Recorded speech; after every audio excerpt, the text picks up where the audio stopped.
Hello students, welcome to machine possible IAS. ఈరోజు మనం ఏపీలో గ్రూప్ 1 నోటిఫికేషన్ దృష్టిలో పెట్టుకుని సిలబస్కి తగినట్లుగా గ్రూప్ 1 అభ్యర్థులు ఏ ఏ పుస్తకాలను చదవాలి అనే విషయాన్ని డిస్కస్ చేసుకుందామండి. చాలామంది గ్రూప్ 2 బుక్ లిస్ట్ని మనం ఆల్రెడీ చేసి ఉన్నాము. సో దాని మీద బుక్ లిస్ట్ మంచిగా ఉందని చెప్పి చాలామంది గ్రూప్ 1 కూడా బుక్ లిస్ట్ చేయండి అని చెప్పి రిక్వెస్ట్ చేయడం జరుగుతుంది. సో దాన్ని దృష్టిలో పెట్టుకుని ఈరోజు తెలుగు మీడియం వాళ్ళ బుక్ లిస్ట్ని డిస్కస్ చేద్దాము. సో ఇప్పుడు మనం paper wise book list discuss చేసుకుందాం. దీనిలో భాగంగా మొట్టమొదటి పేపర్ వచ్చి మీకు ఎస్ఏ పేపర్ ఉంటుంది. దీనిలో ఏంటి అంటే సమాజంలో ఉండేటువంటి పొలిటికల్ కావచ్చు, ఎకనామిక్ కావచ్చు, సోషల్ ఇష్యూస్ కావచ్చు, ఇలాంటి ఇష్యూస్ అన్నీ డిస్కస్ చేయమని అడగడం, లేదా దాని పట్ల మీ ఒపీనియన్ ఏంటి చర్చించమని అడగడం, ఇట్లాంటివి జరుగుతుంటాయి. సో దీనికోసం మీరు ప్రస్తుత సమాజాన్ని పరిశీలిస్తూ చదవాలి కాబట్టి డైలీ కరెంట్ అఫైర్స్ అనేవి తప్పనిసరిగా చదవాలండి. దానికోసం ఈనాడు పేపర్ ఎడిటోరియల్ అనేది మోస్ట్ సజెస్టబుల్ అడ్వైజ్ అనమాట మీకు. దాంతోపాటుగా తెలుగు అకాడమీ వాళ్ళ సామాజిక సమస్యలు, సవాళ్ళు, నిర్మితి అనే పుస్తకం మరియు అభివృద్ధి, సమస్యలు, పరివర్తన అనే పుస్తకాలు అవైలబుల్గా ఉన్నాయి తెలుగు మీడియంలో. సో అవి కూడా చదవండి దీంతో పాటుగా. ఇవి చదివితే మీకు ఎస్ఏకి సంబంధించిన అంశాలన్నీ కవర్ అవుతాయి. దీంతోపాటు ఆల్రెడీ మీకు జనరల్ స్టడీస్లో భాగంగా మీరు ఎకనామిక్స్లో కావచ్చు, పాలిటీలో కావచ్చు ఇష్యూస్ అనేవి చదువుతూ ఉంటారు కాబట్టి అవి కూడా ఇక్కడ మీరు ఎస్ఏ రాయడానికి హెల్ప్ఫుల్ అవుతాయి అన్నమాట. నెక్స్ట్ సెకండ్ పేపర్ వచ్చి history, geography and environment and disaster మేనేజ్మెంట్కి సంబంధించి ఉంటుందండి. మళ్ళీ ఇక్కడ హిస్టరీ రెండు భాగాలు. మొట్టమొదటిది వచ్చి మీకు భారతదేశ చరిత్ర ఉంటుంది, రెండోది వచ్చి మీకు ఆంధ్రప్రదేశ్ చరిత్ర ఉంటుంది. ఈ భారతదేశ చరిత్రలో ఇక్కడ ఏన్షియంట్, మిడీవల్ అండ్ మోడర్న్ ఇండియాలుగా మనం డివైడ్ చేసుకున్నట్లయితే దానిలో ఏన్షియంట్ ఇండియాకి ఆర్ఎస్ శర్మ తెలుగు మీడియం పుస్తకం, అలాగే మిడీవల్ ఇండియాకి సతీష్ చంద్ర గారి పుస్తకం, అండ్ మోడర్న్ ఇండియాకి వచ్చేటప్పటికి బిపిన్ చంద్ర గారి పుస్తకాలు మీకు అనువాద పుస్తకాలు తెలుగులో మీకు అవైలబుల్గా ఉంటాయి.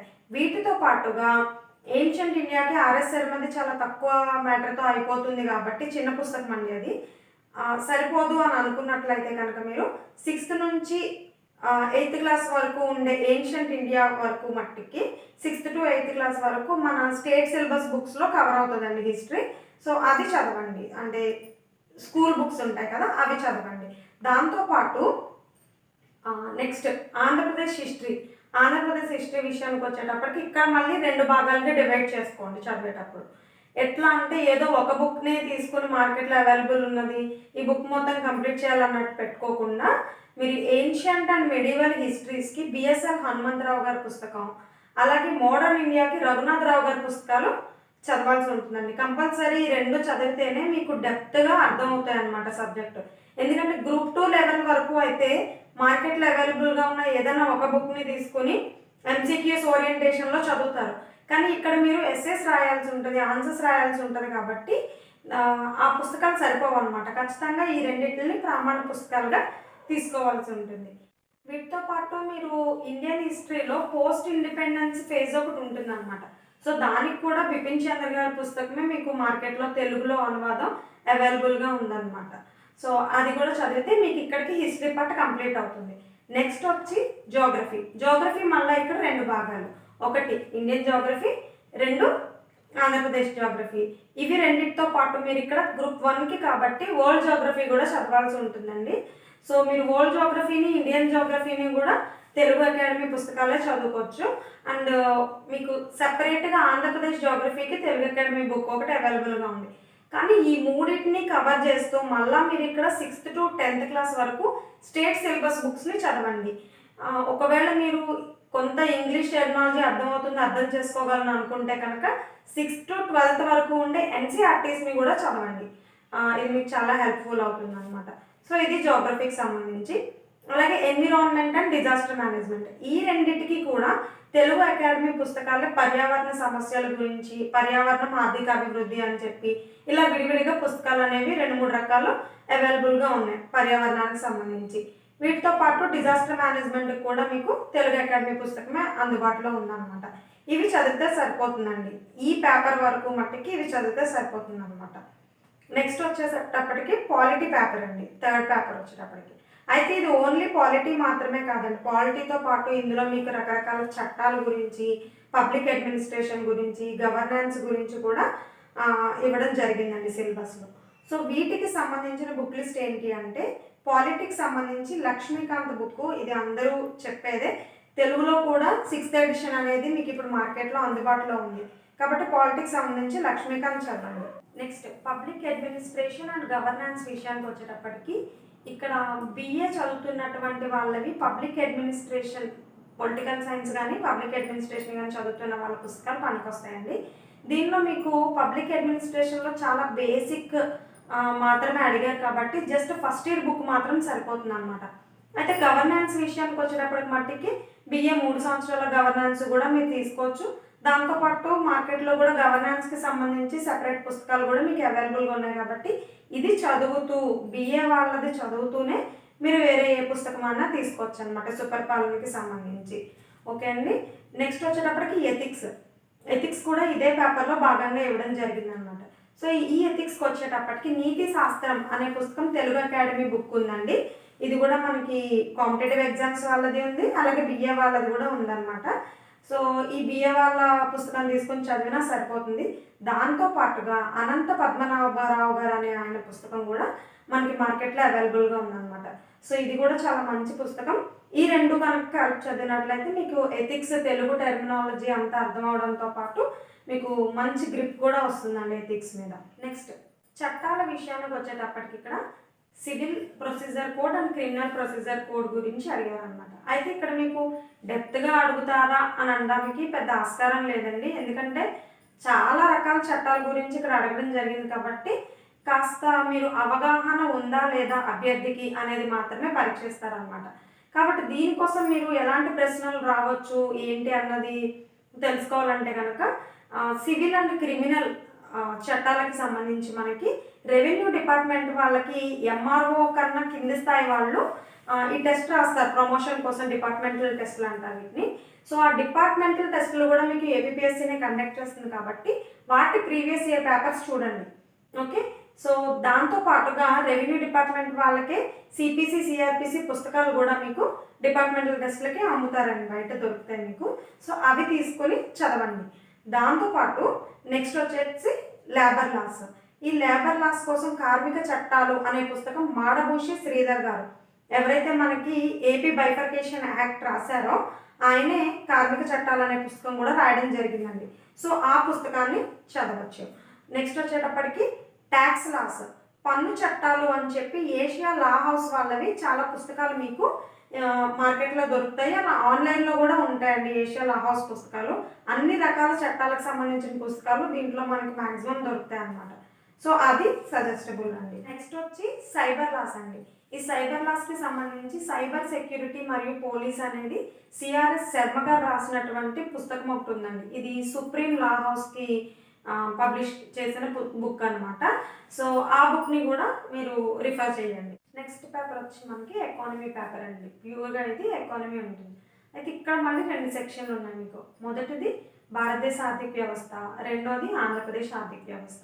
ఈ భారతదేశ ఆర్థిక వ్యవస్థకు వచ్చేటప్పటికి మనకి తెలుగు అకాడమీ బుక్తో పాటు ఇక్కడ చిరంజీవి సార్ బుక్ కూడా చదవాలండి. ఎందుకు అంటారేమో, ఇక్కడ తెలుగు అకాడమీ చదవడం వల్ల మీరు ఆన్సర్స్ రాసే విధానం తెలుస్తుంది, మీకు మ్యాటర్ ఎక్కువ ఉంటుంది అనమాట. అదే చిరంజీవి సార్ బుక్లో అయితే మీకు స్టాటిస్టిక్స్ కూడా బాగా ఇవ్వడం జరుగుతుంది, ఎప్పటికప్పుడు అప్డేట్ చేస్తూ. కాబట్టి ఈ రెండింటిని సమన్వయం చేసుకుంటూ చదవాల్సి ఉంటుందండి. కాస్త రెండు కూడా లెందీ బుక్సే, కాకపోతే మరి ఇండియన్ ఎకానమీకి తప్పదు కాబట్టి. కాకపోతే ఈ పేపర్ మీద మీరు స్కోరింగ్ ఎక్కువ చేయగలిగితే కనుక మిగిలిన వాళ్ళకంటే మీరు కొంచెం మంచి ర్యాంక్లో ఉండే అవకాశం ఉంటుంది. కాబట్టి కాస్త కష్టమైన ఈ 2 పుస్తకాలని మాత్రం కంప్లీట్గా చదవడానికి ప్రయత్నించండి. నెక్స్ట్ వీటితో పాటు మీరు ఏ సంవత్సరం అయితే ఎగ్జామ్ రాస్తున్నారో ఆ సంవత్సరం బడ్జెట్, అలాగే కనీసం 2 సంవత్సరాల ఎకనామిక్ సర్వే అంటే భారత ఆర్థిక సర్వేని ఎవ్రీ ఇయర్ రిలీజ్ చేస్తారు కదండి, కనీసం 2 సంవత్సరాలు చదవండి. వీటితో పాటుగా సివిల్స్ వాళ్ళు చదువుతారు కదండి, యోజన అని చెప్పి అదొక మంత్లీ మ్యాగజైన్, ఇది కూడా గవర్నమెంట్ మ్యాగజైన్. సో ఇది కూడా కనీసం 6 నెలల యోజన మ్యాగజైన్ కనుక మీరు కవర్ చేసినట్లయితే ఎకానమీలో మంచి స్కోర్ చేయడానికి అవకాశం ఉంటుంది. దాంతోపాటు ఇప్పుడు ఏపీ ఎకానమీ విషయానికి వచ్చేటప్పటికి సేమ్ ఇంతే అండి. బడ్జెట్ అలాగే 2 సంవత్సరాల ఆర్థిక సర్వే. ఎందుకు ఈ ఆర్థిక సర్వే అంటే మనకి దీంట్లో పాలసీస్ ఆఫ్ ఆంధ్రప్రదేశ్ కావచ్చు, పాలసీస్ ఆఫ్ ఇండియా కావచ్చు, ఇవన్నీ కూడా మీకు ఆర్థిక సర్వేలో కవర్ అయిపోతాయి. మీరు ప్రత్యేకించి మళ్ళీ పాలసీల కోసం, పథకాల కోసం వేరే వేరే పుస్తకాలు కొని ఇవంతా చదవక్కర్లేదండి. ప్రస్తుతం ఉన్న పాలసీలు ఏంటి, వాటి కేటాయింపులు ఏంటి, వాటిలో వృద్ధి ఎంత, ఇలాంటివన్నీ కూడా అంశాలన్నీ మీకు సర్వేలో మొత్తం కవర్ అవుతాయి. అందుకోసం 2 సంవత్సరాల సర్వే చదివితే సరిపోతుంది. దీంతో పాటుగా ఆంధ్రప్రదేశ్ ఆర్థిక వ్యవస్థకు కూడా తెలుగు అకాడమీ పుస్తకం మీకు దొరుకుతుందండి, అది కూడా చదవాలి. నెక్స్ట్ 5th పేపర్కి వెళ్లే ముందు ఇక్కడ మిషన్ పాసిబుల్ ఐఏఎస్ కండక్ట్ చేస్తున్నటువంటి గ్రూప్ 1 మెంటర్షిప్ ప్రోగ్రామ్ గురించి కొంత డీటెయిల్స్ మీకు షేర్ చేయాలనుకుంటున్నానండి. ఈ మెంటర్షిప్ ప్రోగ్రామ్ ఏంటి అంటే ప్రిలిమ్స్ కమ్ మెయిన్స్ ఒకేసారి రెండింటినీ కూడా ఏకతాటిపై తీసుకెళ్లే ఒక ప్రోగ్రామ్ అనమాట. దీంట్లో ఏంటంటే డైలీ మిమ్మల్ని వ్యక్తిగతంగా పర్సనల్గా మానిటర్ చేస్తూ ప్రిలిమ్స్ ఎంసీక్యూస్ ఇస్తూ, చాప్టర్ వైజ్ బిట్స్ ఇస్తూ, నెక్స్ట్ మెయిన్స్ డైలీ 2 క్వశ్చన్స్ చప్పున మీకు ఇస్తూ, మీరు రాసిన ఆన్సర్స్ని రివ్యూ చేస్తూ, మీకు తప్పొప్పులు చెప్తూ, వాటికి తెలుగు మరియు ఇంగ్లీష్లలో మీకు మోడల్ ఆన్సర్ కూడా ఇవ్వడం జరుగుతుందండి. దీంతో పాటు దీంట్లో ఇంటిగ్రేటెడ్గానే ఎప్పటికప్పుడు చాప్టర్ వైజ్ టెస్ట్ సిరీస్ అనేది కండక్ట్ చేయడం జరుగుతుంది అనమాట. సో ఇక్కడ prelims objective questions and mains answer writing practice with model answers, అలాగే టెస్ట్ సిరీస్, ఇవన్నీ కలిపి ఒకే ప్రోగ్రాంలో మెంటర్షిప్లో మీకు ఇవ్వడం జరుగుతుంది అనమాట. సో ఇంట్రెస్టెడ్ క్యాండిడేట్స్ కనుక ఉన్నట్లయితే మా కాంటాక్ట్ డీటెయిల్స్ అనేవి డిస్క్రిప్షన్లో ఇస్తాము. మీరు అక్కడ లాగిన్ అయ్యి, మీరు యాప్లో లాగిన్ అయ్యి కన్సల్ట్ అవ్వచ్చు మమ్మల్ని. ఓకే అండి. నెక్స్ట్ ఇప్పుడు 5th పేపర్కి గురించి డిస్కస్ చేయాలంటే ఇది కంప్లీట్గా సైన్స్ పేపర్ అండి. ఇందులో మనకి సైన్స్లో ఉండేటువంటి biology, physics, chemistry and science and technology ఈ 4 పార్ట్స్తో పాటుగా మళ్ళా ఇక్కడ ఎన్విరాన్మెంట్, డిజాస్టర్ మేనేజ్మెంట్ ఇచ్చారు. అయితే ఇక్కడ చాలామందికి డౌట్ రావచ్చు, మనం ఆల్రెడీ ఎన్విరాన్మెంట్, డిజాస్టర్ గురించి జియోగ్రఫీ, హిస్టరీ ఉన్న పేపర్లో చదువుకుంటున్నాం కదా, మళ్ళీ ఇక్కడ ఏంటి 2 సార్లు ఎందుకు ఇచ్చారు?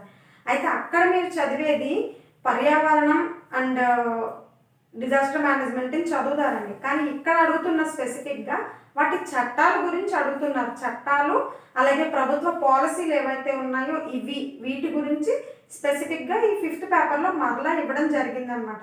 సో ఇది కన్ఫ్యూజ్ కాకుండా అక్కడ చదివేది వేరే, ఇక్కడ చదువుతున్నది వేరే అనమాట. సో దీని మధ్య తేడాను గమనించి అభ్యర్థులు చదవాల్సి ఉంటుంది. సరే, ఇప్పుడు సైన్స్ అండ్ టెక్నాలజీ పేపర్కి సంబంధించి రీసెంట్గా తెలుగు అకాడమీ వాళ్ళు ఓన్లీ పోటీ పరీక్షలను దృష్టిలో పెట్టుకుని సైన్స్ మరియు science and technology general science part 1, part 2 అని చెప్పి 2 వాల్యూమ్స్ కింద పెద్ద పెద్ద పుస్తకాలు 2 రిలీజ్ చేయడం జరిగిందండి. ఈ రెండిట్లో మీకు చాలా వరకు 90% కవర్ అయిపోతాయి. అయితే దీంతో పాటుగా మీరు సైన్స్ అనేది ఏ రోజుకి ఆ రోజు అప్డేట్ అవుతూ ఉండేది, కొత్త కొత్తవి వస్తూనే ఉంటాయి కాబట్టి న్యూస్ పేపర్ని ఖచ్చితంగా ఫాలో అవ్వాల్సి ఉంటుందండి సైన్స్ కోసం. దీంతో పాటుగా 6th to 10th క్లాస్ వాళ్ళకు ఉండేటువంటి స్టేట్ సబ్జెక్ట్ బుక్స్ ఏవైతే ఉన్నాయో స్టేట్ సిలబస్కి అవి కూడా చదవాల్సి ఉంటుంది. ఓకే, ఈ పేపర్లో ఉన్న ఎన్విరాన్మెంట్, డిజాస్టర్కి సంబంధించిన చట్టాలు ఎక్కడ దొరుకుతాయి అని అంటే కనుక దీనికి సంబంధించి పెండ్యాల సత్యనారాయణ గారు రాసినటువంటి పర్యావరణ చట్టాలు అనేది మళ్ళీ మనకి ఏషియా లా హౌస్ పబ్లికేషన్ వాళ్ళ పుస్తకాలు అనేవి దొరుకుతాయండి. సో వీటన్నిటిని చదువుతూ మీరు డైలీ న్యూస్ పేపర్ని అలాగే మన కరెంట్ అఫైర్స్ని క్రమం తప్పకుండా ఫాలో అయితే కనుక గ్రూప్ 1 సాధించడం అనేది చాలా సులభంగా ఉంటుంది. అయితే ఈ పుస్తకాలన్నీ ఇన్ని పుస్తకాలు ఉన్నాయి కదా అని చెప్పేసి ప్రతిదాన్ని మొత్తం పూర్తిగా చదవాల్సిన అవసరం లేదు. కొన్ని చాప్టర్స్ వరకు మాత్రమే చదవడం, కొన్నిటిని సిలబస్కి అనుగుణంగా చదవడం, ఏది సిలబస్లో లేదో వాటిని వదిలేస్తూ ఏది సిలబస్లో ఉందో దాన్ని ప్రాముఖ్యత ఇస్తూ చదవడం ఎలా అనేది తెలుసుకుంటూ చదివితే కనుక మీరు ఖచ్చితంగా మంచి ర్యాంక్ని సాధించేందుకు అవకాశం ఉంటుందండి. ఓకే అండి. దీంతో పాటు మీకు మరిన్ని సందేహాల కోసం గ్రూప్ 1కి సంబంధించిన మరింత సమాచారం కోసం మిషన్ పాసిబుల్ ఐఏఎస్ అకాడమీ యాప్ని ప్లేస్టోర్ నుంచి డౌన్లోడ్ చేసుకోండి. అండ్ మీకు సంబంధించి మీకు విలువైన కోర్సులు ఏవైనా ఉన్నాయని అనుకుంటే కనుక వాటిని మాకు సంప్రదించి ఫోన్ నెంబర్ ద్వారా కింద డిస్క్రిప్షన్ ఇస్తా సంప్రదించి మీరు మిషన్ పాసిబుల్ ఐఏఎస్ యాప్లో లాగిన్ అయ్యి మన టెలిగ్రామ్, యూట్యూబ్ ఛానల్స్ని ఫాలో అవుతూ వీటిని సబ్స్క్రైబ్ చేసుకుంటూ మీరు మరింత సమాచారం పొందగలరని ఆశిస్తున్నాం. Thank you so much.